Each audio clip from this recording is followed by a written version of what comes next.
ત્યારે કીધું મહારાજ એ બંને કોણ હતા? ત્યારે કીધું કુબેરના બે દીકરા હતા, નલ કુબેર ને મણિગ્રીવ મહારાજ. ત્યારે કીધું મહારાજ આ બે અહીંયા ઝાડવા કેમ થયા? ત્યારે કીધું મહારાજ એક વખત છે આ બંને જણા છે, નલ કુબેર ને મણિગ્રીવ, એ કુબેરના દીકરા છે અને સંપત્તિ ઘણી હોવાથી ઘણો અભિમાન હતો એને. ત્યારે એક ઋષિ નીકળતા હતા, બંને જણા કપડા વગરના થઈ નિર્વસ્ત્ર થઈ સરોવરની અંદર સ્નાન કરતા હતા અને ત્યાંથી સંતે નીકળ્યા અને સંતે જોયું કે નિર્વસ્ત્ર ઊભા છે અને સંત આવ્યા છતાં એને કપડાં ન પહેર્યા. ત્યારે સંતે કીધું કે જાઓ, હું આવ્યો છું છતાં શ્રમ નથી કરતા, ઝાડવાની જેમ ઊભા જાઓ, બંને ઝાડવા થઈ જાઓ મહારાજ. અને બધે ઝાડવા થઈ ગયા. ત્યારે બંને માફી માગી અને કીધું મહારાજ મારો ઉદ્ધાર થયો, કૃપા કરો, ભૂલ થઈ ગઈ છે. ત્યારે સંતે કીધું મેં શ્રાપ આપ્યો તો મિથ્યા નહીં થાય, પણ તમે બંને ઝાડવા થશો અને યશોદાના આંગણાની અંદર થશો. ભગવાન જ્યારે અવતાર ધારણ કરશે કૃષ્ણ ત્યારે આપનો ઉદ્ધાર કરશે. ત્યારે એ બંનેનો ઉદ્ધાર કર્યો મહારાજ. અને બતાવ્યું છે કે ભગવાને એ બંનેનો ઉદ્ધાર કર્યો. યશોદામાં આવ્યા અને લાલાને છે એ ખાંડણિયાથી સાથે બાંધેલા હતા એ છોડ્યા છે. અને લાલો છે મહારાજ 5 વર્ષનો થયો છે. ત્યારે બધી ગોવાળીઓ ભેગા થયા કે લાલા હવે તું તો 5 વર્ષનો થયો, હવે તારે તો વાછરડા ચારવાનું જવું પડશે. લાલો રાજી થયો કે હવે મારે ગાયો વાછરડા ચારવા જવા પડશે. ત્યારે યશોદા મૈયા એક દિવસ છે વાછરડાનું પૂજન રાખ્યું. બધા વાછરડાને બોલાવ્યા, ગાયોને બધી બોલાવી, બધાને લીલું નાખી અને બધાને ધરો કર્યો મહારાજ, બધાને પેટ ભરાયું. અને લાલાને કીધું લાલા વાછરડાની પૂજા કર અને પછી તારે જવાનું છે ગાયો ચરવા માટે. લાલો બહુ રાજી થયો અને લાલાએ છે એક ધોતી પહેરી, માથે કબજો પહેર્યો અને કેળમાં છે એ દોરી બાંધી, હાથમાં વાંસળી લીધી અને લાલો છે મહારાજ બધાએ ગોવાળ્યાઓ ને બધાને યશોદા ભલામણ કરે છે કે લાલાનું ધ્યાન રાખજો. ને નાનો છે લાલો મહારાજ અને નાની છોટી છોટી ગૈયા અને છોટે છોટે ગ્વાલ, છોટો સમેરો મદન ગોપાલ મહારાજે ગાયો ચારવા જાય છે. બધા ગોવાળ્યાઓ ગાતા ગાતા જાય. छोटी छोटी गैया छोटे छोटे ग्वाल छोटो सो मेरो मदन गोपाल। छोटी छोटी गैया छोटे छोटे ग्वाल छोटो छो मेरो मदन गोपाल। छोटी छोटी गैया छोटे छोटे ग्वाल छोटो सो मेरो मदन गोपाल। छोटी छोटी गैया छोटे छोटे ग्वाल छोटो छो मेरो मदन गोपाल। आगे आगे गैया पीछे पीछे ग्वाल आगे आगे गैया पीछे पीछे ग्वाल।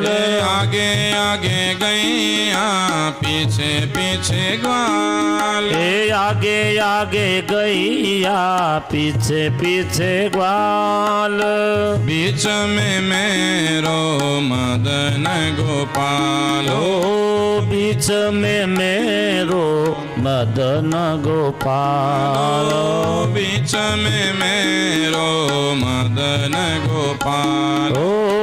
बीच में मेरो मदन गोपाल। छोटी छोटी गैया छोटे छोटे ग्वाल छोटी छोटी गैया छोटे छोटे ग्वाल छोटो सो मेरो मदन गोपाल।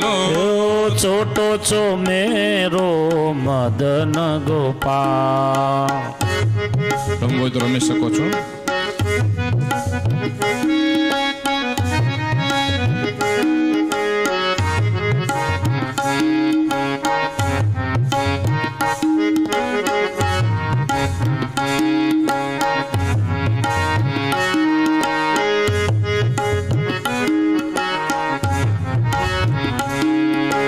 काली काली गैया गोरे गोरे ग्वाल।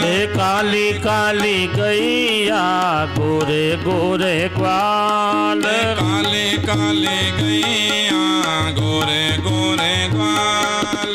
काली કાલી ગૈયા ગોરે ગોરે ગ્વાલ શ્યામ વરણ મેરો મદન ગોપાલો ઓ શ્યામ વરણ મેરો મદન ગોપાલ ઓ શ્યામ વરણ મેરો મદન ગોપાલો ઓ શ્યામ વરણ મેરો મદન ગોપાલ छोटी छोटी गैया छोटे छोटे ग्वाल छोटी छोटी छोटी गैया छोटे छोटे ग्वाल छोटो सो मेरो मदन गोपाल ओ छोटो છો મેરો મદન ગોપાલ લાલો છે મહારાજ વાછડાનું પૂજન કર્યું, ગાયોનું પૂજન કર્યું અને લાલાને ચરતા ચરતા વાછડાને લઈ વૃંદાવનની અંદર ગયો અને ત્યાં વાછડાઓને ચારે છે,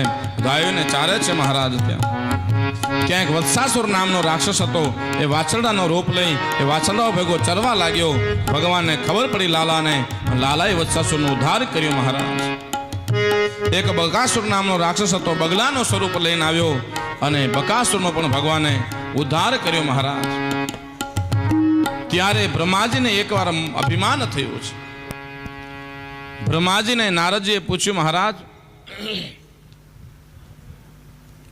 ભગવાનનો અંશાવતાર થઈ ચૂક્યો છે. ત્યારે નારદ બ્રહ્માજી કે ક્યાં થયો? ત્યારે કહે છે મહારાજ ગોકુળની અંદર થઈ ચૂક્યો છે. ત્યારે બ્રહ્માજી કહે છે કે ના ના, ભગવાનનો અવતાર ન થાય તો મને ખબર પડે. નહીં મહારાજ, ભગવાનનો અવતાર થઈ ચૂક્યો છે. ત્યારે કહે છે કે તું જોઈ લઉં. અને બ્રહ્માજી છે ગોકુળની ધર્મધરા ઉપર આવ્યા અને જોયું તો ભગવાન તો છે એ બધા ગોવાળીઓને ભેગું એઠું ખાય અને કોકના મોઢે માખણ ચોટતું હોય તો ભગવાન જીભથી ચાટી જાય અને બધાનું એઠું ખાય છે ભગવાન. બ્રહ્માજી કે આ ભગવાન થોડા હોય? બધાનું એઠું ખાય છે, બધાની ભેગા ખાય છે, બધાની પાછળ દોડે, બધાના કામ કરે, એ થોડા ભગવાન હોય? ત્યારે બ્રહ્માજીને અભિમાન થયું કે હવે પરીક્ષા લેવી છે મારે, જો ભગવાન હશે તો ખબર પડી જશે.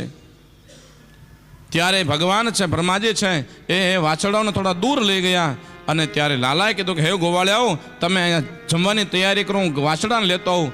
લાલો વાછરડાને લેવા ગયો તો પાછળથી બધા બ્રહ્માજીએ ગોવાળો અને બધાને બ્રહ્મલોક અંદર લઈ ગયા અને લાલો આવે ગોવાળિયાને ગોતવા માટે ગયો. ત્યાં વાછરડાઓને બધાને બ્રહ્મલોકની અંદર લઈ ગયા બ્રહ્માજી. લાલા ન તો વાછરડા મળે કે ન ગોવાળિયાઓ મળે. ત્યારે લાલાએ આંખ બંધ કરીને જોયું કે આ બધું કેમ થયું. ત્યારે ખબર પડી મહારાજ કે આ તો બધા બ્રહ્મલોકમાં બ્રહ્માજી લઈ ગયા. ત્યારે વિચાર કર્યો કે આ બ્રહ્મલોકની અંદર બ્રહ્માજી લઈ ગયા છે તો હવે ગોકુળમાં લઈ જવા કોને? ત્યારે ભગવાને મનમાં વિચાર કર્યો કે દરેક ગોપીની ઈચ્છા એવી હતી કે મારે ઘરે લાલાનો જન્મ થાય ને હું એની મા બનું. દરેક ગાયને એવી ઈચ્છા હતી કે મારા ઘરે લાલો વાસળો થઈને જન્મે. તો આ મોકો મને આજે મળી ગયો છે. જેટલા ગોવાળિયાઓ બ્રહ્માજી લઈ ગયા એટલા ભગવાને અવતાર ધારણ કરી લીધા ગોવાળિયાઓના, અને જેટલા વાછરડા લઈ ગયા ભગવાન એટલા વાછરડાઓના અવતાર ધારણ કરી લીધા. હવે એ બધું વાતને 1 વર્ષ વીતી ગયો.